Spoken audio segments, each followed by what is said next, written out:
Hi guys, today we're going to talk about this widget that helps you understand Taylor polynomials.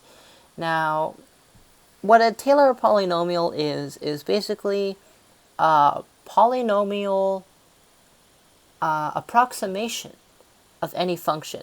And as you can see, you can change the functions and you'll get all these approximations. So, let's say you want to approximate the value of a function near a certain value. And let's say you can calculate all the derivatives of a value. Now, how are you going to approximate this thing? Well, one way you could approximate it, the most lazy way, is to say, well, we've got this value for f of x at this x. So then at all the values close by, the f of x value is going to be about the same. And you know that kind of works, but it's not very good. So then what people started doing is like, well, wait, we know the first derivative, so why don't we add the derivative? And as you can see, this is a better approximation. It stays closer for longer, but obviously it's still not perfect. Now, someone had the brilliant idea to add the second derivative, and the third derivative, and the fourth derivative, and so on and so forth until you go to infinity.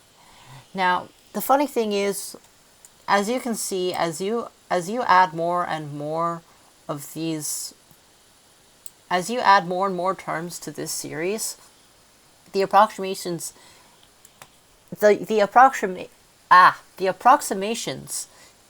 are close for more and more of x. So what happens when you get to infinity? Well, when you get to infinity, any point that you get to is going to actually be equal to the term itself. But obviously you can't spend time calculating infinity points. So this is just a really nice widget to experiment with Taylor polynomials. If you press this button here, then you can see the polynomials change as x changes. If you go over here, as I said before, you can see it be approximated for different values of n. And this is the formulas, these are the terms.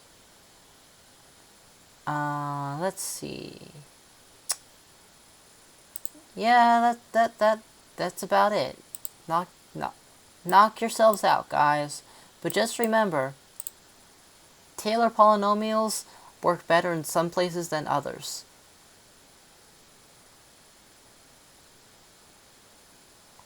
And also, please read your textbook and do your homework.